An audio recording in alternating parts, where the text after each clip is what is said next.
And then we come to the number one, the biggest financial scam perpetrated in the United States. Which is right around the corner from us.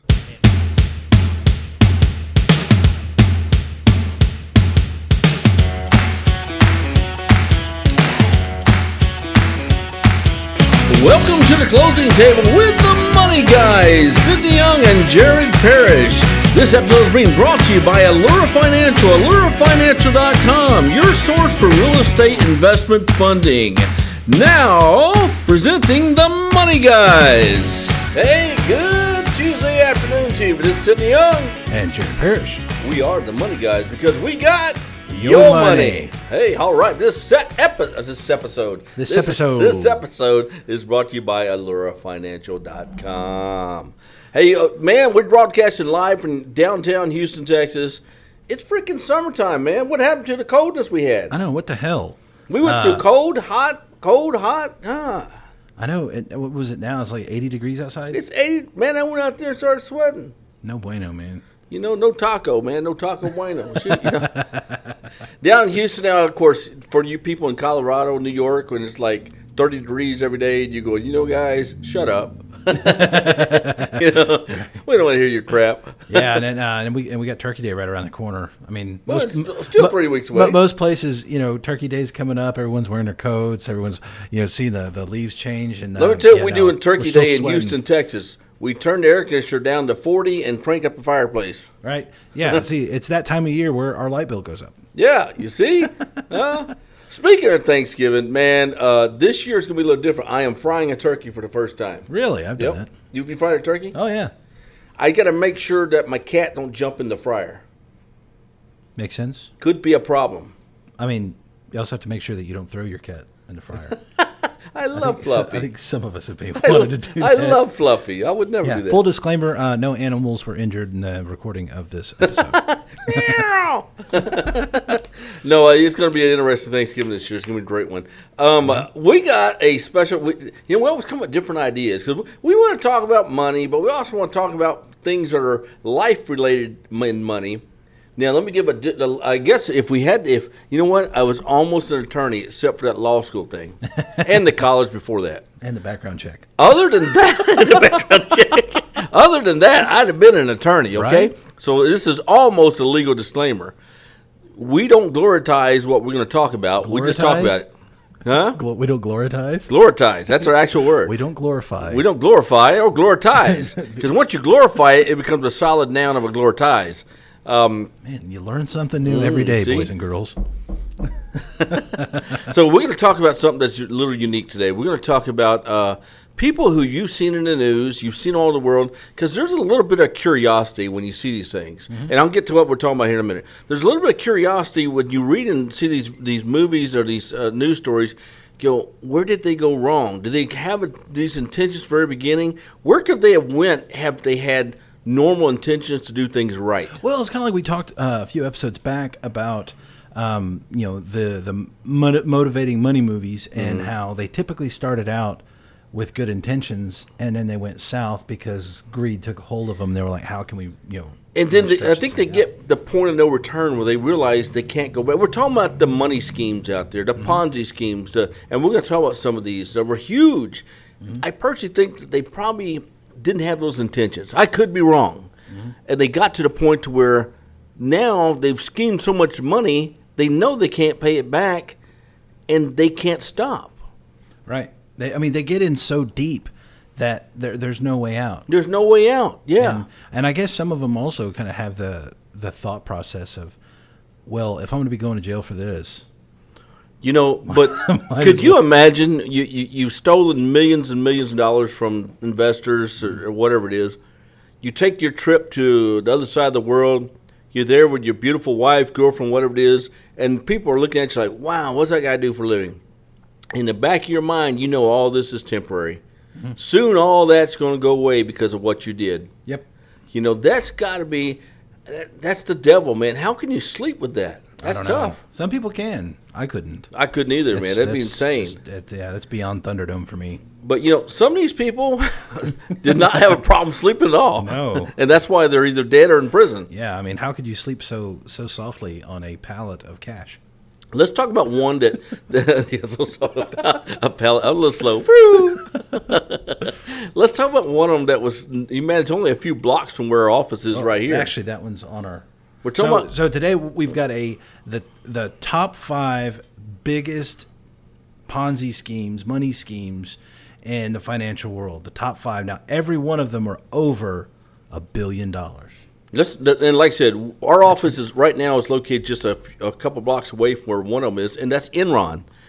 Enron, the building's still there. Every time I see it every day, I still think about it. Think about this. You stare at that building, you look at the very top floor where, what was the main guy's name? Ken Lay. Ken Lay used to be. And you go, these guys thought it would never end. They thought they were on top of the world. Oh, yeah. You know. Yeah, I mean, it's like, how far can you go? So, but we're going to get into that here in a second. And once again, I mean, we're not condoning. We're not trying to say it was cool that they did this, but people. It's interesting facts. It is very interesting facts. People like to hear. It's like one of the reasons why the news right now is always so negative, because you're going to get more views on negative news than you do with positive news. Hey, that's very true. And this is. Everybody in these stories that we're going to talk about, every one of them is either dead or in jail, or they're going to die in jail, one of the two. Yeah. So there was no positive outcome to any of these. And outside of the $1 billion scams, we do have some of our honorable mentions. We have honorable mentions, we're going to be getting to those here soon. So should we just go ahead and kick off our top 5? I tell you what, go ahead, yeah. Okay, all right.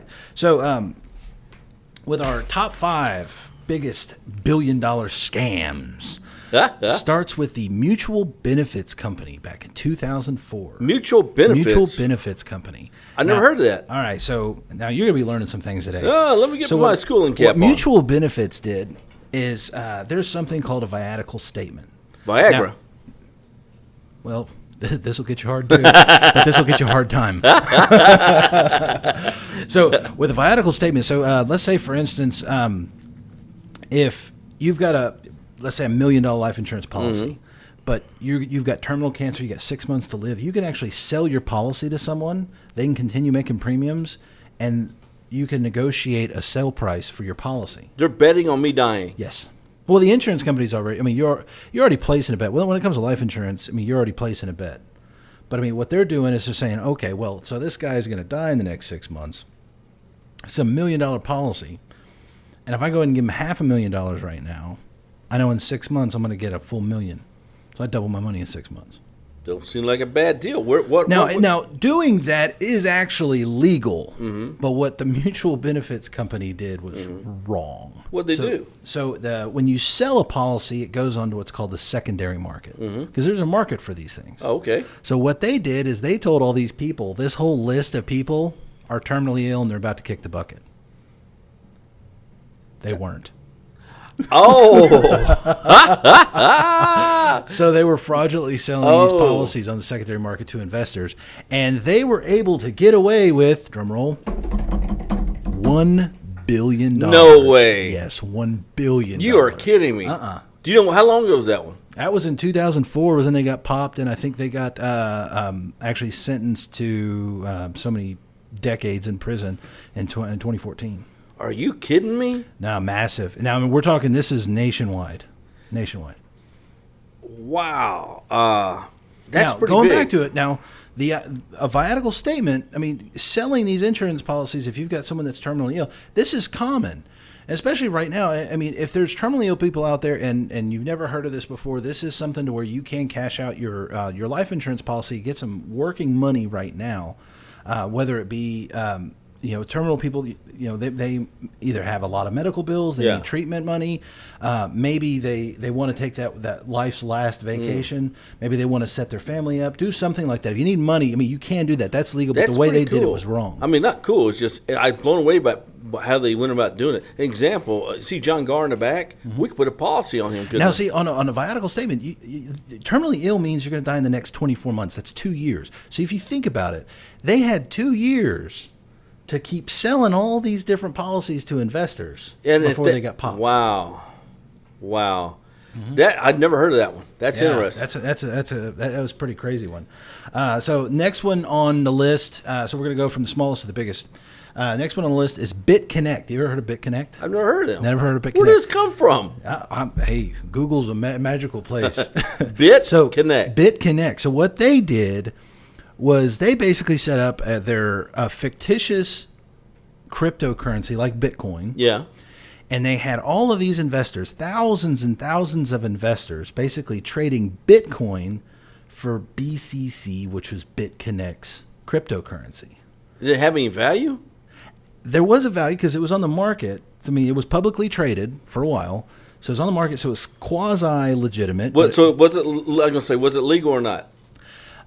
No, it was a fraud. It was a fraud. But they posed it as if it was legal because they were on the market. Now, but they knew that they were just going to drive down the value. Okay, wait, I'm confused. You said how was it a fraud? Okay, so it's like, let me tell you this. So let's say I'm going to sell you a car. Yeah. Okay, I've got a 2019 Mercedes. What's your favorite Mercedes? SL 550. CLS 550. CLS 550. So I tell you, say, hey, I've got a 2019 CLS 550. I'll sell you for $10,000. Oh, wow. Deal. So I take your money. Yeah. And you get it. Yeah. And there's no motor. Well, that's a problem. So I listed it online, which is legitimate, and I can legally sell you a car, right? Yeah. But I know it's worth shit. How's that illegal, though? It's illegal. So what they were doing is they knew that they were going to drive down the value of the BCC. Yeah. Because they were just going to keep all the investor dollars and not have to pay anyone back. Oh, now the and ball's they going got off. away with, how much? drum roll, $2.6 billion. Oh, my God. Incredible. $2.6 billion? That'll leave a mark. That's incredible. I mean, and over how long? I mean, I understand. There's a lot of people out there making money with Bitcoin. Yeah, and it's hard for me to really wrap my mind around how Bitcoin works and everything. But it always looked weird to me. It always looked I don't fake, understand because you really Bitcoin. don't have nothing tangible. I come from the old school where if my quarter don't have a George Washington on it, I don't know how to deal with it. So I don't know Bitcoin. Yeah. So I mean, I've got friends, I've got family that have invested money in Bitcoin. Value, it's going up. To me, it's hard for me to really buy into it because there's nothing tangible. Okay, we're talking about some stuff that is like these people either died in prison, are going to die in prison, or died prior to going to prison. The old lead poisoning from the scheme that they did, financial schemes. So we're talking about financial schemes. We're going to take a commercial break. We come back. We have some more to go through. Be right back. Don't go away. Imagine the perfect video store. It would have a great selection, right? Right. Over 10,000 videos. 3 evening rentals, so no rush, no hassle. Fast checkout. 24-hour quick drop return. Open late every night. Well, the perfect video store. Welcome to Blockbuster Video. Is popping up all over the country. There's one near you. Blockbuster Video. Wow, what a difference. All right, welcome back. You like that defunct commercial? Yeah. Blockbuster. They're no longer in business, are they? No longer around at the least block. you don't have to worry about late fees anymore. You can return that thing now. I was going to beat them. I knew it. They I said won. $85 will never be paid. I still have my VHS recorder. Oh, yeah. So since the closing table with the money guys doesn't have any big money sponsors coming in yet, we're going to pay homage to the companies that have tried and failed. Well, the old tried and failed trick. Yes. Now, speaking of tried and failed, they succeeded in court because they got convicted, and failed in life because they're sitting in prison. Amen. So back to our top 5 multi-billion-dollar financial schemes. Dun, dun, dun. Ba-dum-bum, ba-dum-bum. All right, so we went through number 5. We spent a lot of money on special effects here. Yes, Right. a lot of special A lot of effects. special So we had number 5 was mutual benefits. Number 4 was BitConnect, which we just talked about. Number 3 is R.A. Stanford. Oh, Robert Stanford. Allen, He was right here Robert in Allen Houston. Stanford, yeah. He was in the Galleria, which is about probably 10 miles from our office is here in Houston. I remember back in those days, you can turn the corner on Westheimer from the West Loop over there, you see a building that says Stanford Financial. Yeah, I remember that. And you go, man, I don't know who this guy is or this business is, but they are doing great. Look at this. Well, that's the thing. So with R.A. Stanford, what they were doing is this was a conventional Ponzi scheme. They had investors, and they were promising better than market returns on investments. And I mean, they had tons of people working for them, selling everybody, saying, "No, you've got to invest in our company. We're doing great. The returns here are fantastic." I mean, we're talking returns in the 10, 15, here's 20% what he did. range. He would go get loan officers working for him, but he'd recruit the top-notch loan officers. He'd overpay the loan officer from another company, but he got smart people. And they start saying, how can these returns physically be? It can't be. And the people were who the actual first penalty flag in the game. Right. But some of the expenses, he bought a yacht. I heard the story. He bought a yacht. The yacht wasn't long enough, so he paid, I don't know, millions, whatever it was. Oh, yeah. He Remember wanted that? to extend like He 8 cut foot or 8 something. feet. He had the yacht sliced at 8 feet, and he was happy. Yep. He just billions and billions of dollars that he wasted of people's money. Now, he started out funneling the money, money laundering money to a bank in Antigua. Actually, he had dual citizenship. Did he? So he was a citizen of Antigua. Oh. Just Well, a little fact and then when the government finally started cracking down on Antigua, he found a bank in Canada. In Toronto. Toronto, Canada. Well, you put your money there too? Oh, yeah. You know an awful lot about this. A lot of intricate details that you shouldn't really have access to. So, I'm a dork. That's what we do. Well, here's what happened to him at the end. A couple of his employees said, "Hey, this can't be right." Turned him into one of the agencies there, and they started the investigation. And eventually, it was a 2-year investigation. Eventually, they came down with warrants, and the feds never move quick. If the FBI, see, one of these agencies investigate you, it ain't like they get the information today, and by Friday they come with you with a warrant. They piece it together over time. It may be 6 months. They do that because if they take you to court on with what they have, and if it's not enough, then it won't stick. Then it's going to make it harder every time for them to go get a warrant. Well, it's very, very rarely do you see an FBI case that does not result in conviction. Yeah, I mean that's why they take so long. They want to make sure they have all the ducks in a row. I mean they want to make sure that there's no way this guy can get out of this. And they put it together. They went and they arrested him. You would see this billionaire in this green jumpsuit getting out of the van. Remember that? Oh yeah, I did. Now, when he was convicted, you know how many years he got? How many? 110 years. 110 years. 110 years. That's incredible. Can you reduce that by 3 years with good time? Good behavior. What if I hand out library books? And the amount that he got away with, drum roll, $7 billion. That's it? Compared to the others? Well, we had $1 billion, we had 2.6, and he can't. Oh, never mind. He's the top one on that one. Yeah. So it's a progression going type up. thing. But hey, did you hear about him? He got his ass whipped in prison. Oh, he took a serious beating. Yeah, he did. And then I think a couple years later they switched him to some other prison. And I joke around with the library. He's a library guy in some prison. I'll be amazed. Yeah, you want one or two books. Probably can't breathe out of his nose anymore. All right, so next on the list is one that a lot of people know about. Mr. Bernie Madoff. Oh, Bernie, Uncle Bernie. Bernie Madoff. He always gave us good Christmas presents. Yeah, right. So what Bernie Madoff did We get at Bernie's. Now, his hedge fund was completely fraudulent. There was nothing legitimate. His was so elementary, though. I studied Yeah. his. He had one floor where he had all his reps. Then he had the dirty floor, which no one was allowed onto, but the people knew what was going on another floor. And he went down to Chase Bank. Here's $1,000, like to open up a commercial bank account. And then he put millions and billions of money in a Chase bank account, a commercial bank account. Incredible. Yeah, he had like $900 million. Don't you think when it reached like, I don't know, 900 million, somebody would chase it? Hey, this guy's put a lot of money in here. Yeah, I don't think FDIC is going to cover this. Don't you think that'd be a flag waiver, though? Right? Now, Bernie Madoff got away with... Oh, how much? $65 billion. Oh, no way. Yes.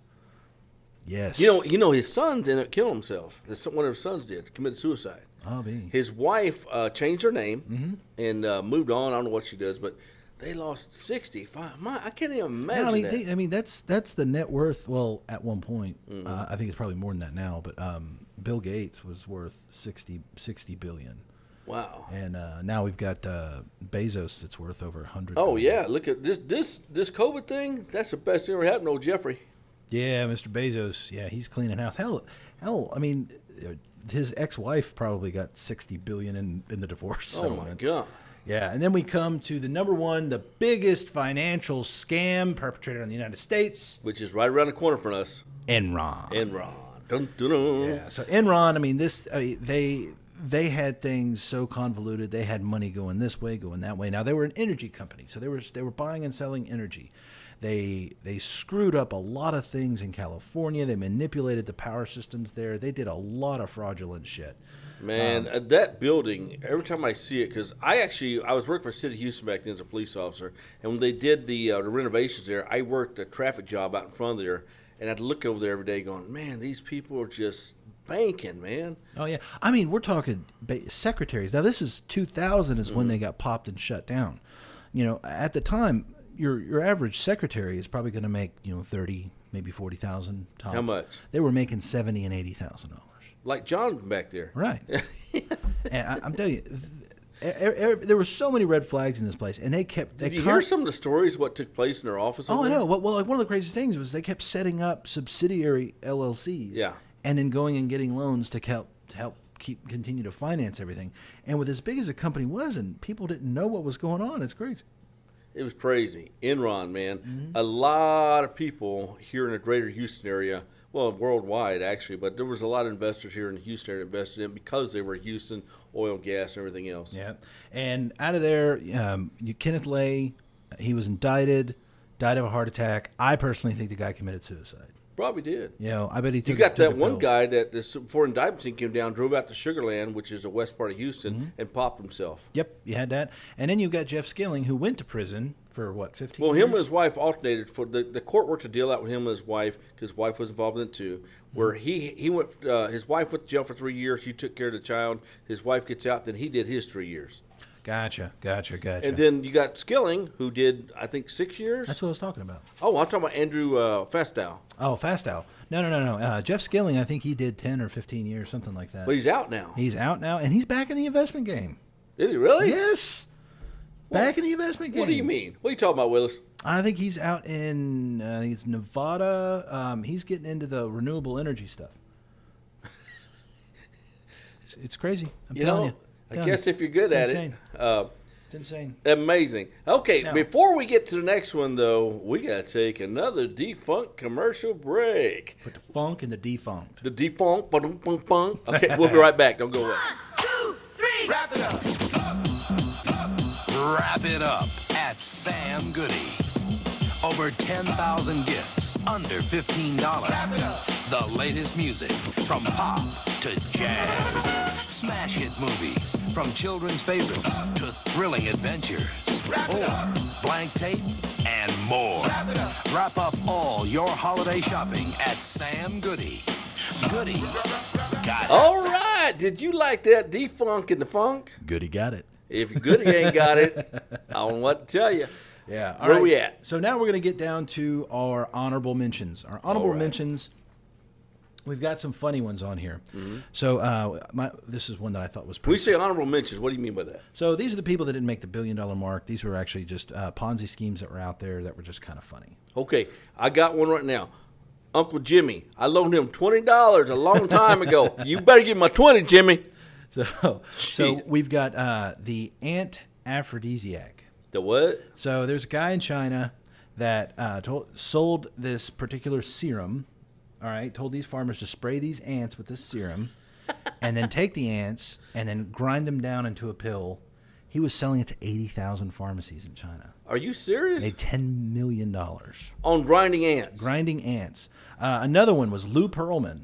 Lou Pearlman was the rock guy. Yeah. So he was a manager of NSYNC, but he also he made a fake airline using pictures of planes and selling that to investors. So he had his own Ponzi scheme set up.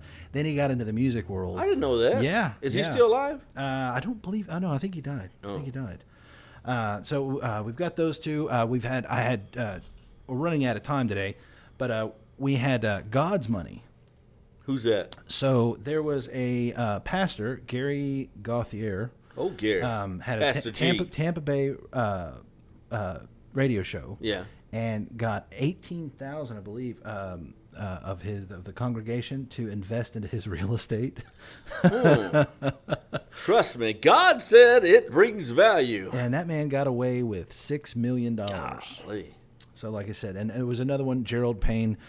This guy, once again, now he was trying to sell everyone in investments on precious metals and precious stones. Oh. Telling his congregation that he was going to get them a $2,000 return, but only if they're believers. Oh, you got to be a believer. Yeah, got to be a believer. I like that. Yeah, that guy got away with $20 million. Jeez. So Wow. it's so today's Golden Finger Award goes to The Scam Artist. Take that finger and put it where the sun don't shine, because guess what? Where you're at now, the It sun ain't don't shining. shine. It is not shining there. You know, it's amazing, man. It blows your mind how people that with common sense and with lots of money would put their money in some of this stuff. Sell me an airline with pictures of planes? Yeah. You know what that is? That is a guy that has a convincibility, if that's a word. Mm-hmm. He took a model airplane, Yeah. and painted and very, very elegantly painted the name of, or put a decal on the plane of the name of his company. Yeah. But then took what's called a forced perspective picture. So basically held the plane up and took a picture of it to make it look like it was flying. And he showed you, see, that's one of my Oh my points. God! And he did that. He had a hot air balloon scam. This Really? guy was Lou Pearlman was a scam artist from hell. Well, how did he have legitimate boy bands? So with NSYNC, he had these guys doing all these shows. It was like the first 2 years or something like that. He was giving them a little per diem, and he bought a house for them to live in. Wow. But then when it came, now this was after their first or second record sale. They were doing all these concerts, and they weren't getting paid for it. Well, And they weren't the only band. No. Well, at the beginning they were. Oh. And they all went to dinner. They were like, finally, they're going to get their royalties off of everything. Yeah. Every one of them got a check for $100,000. That's it. That's it, $100,000. Uncle Louie. Uncle Lou got away with $300 million. Poor Uncle Louie. Oh, well. Yeah. You know, now let's talk about some legitimate money real quick before we have to go away here. Allure Financial. We are your fix and flip place to be. We have legitimate funds that will fund on your fix and flip. Actually, real hedge funds. Real hedge funds that fund you. No That will appraisal do that. fees if the deal works. Not all the time, but majority of the time you don't have to pay for appraisal fees. We don't have to pay for draws majority of the this is time. all Don't need credit. What else? And then we will probably have another top 5 or top 10 list on Thursday on Very our next soon. episode. Allure Financial, allurefinancial.com. We'll see you on the next show.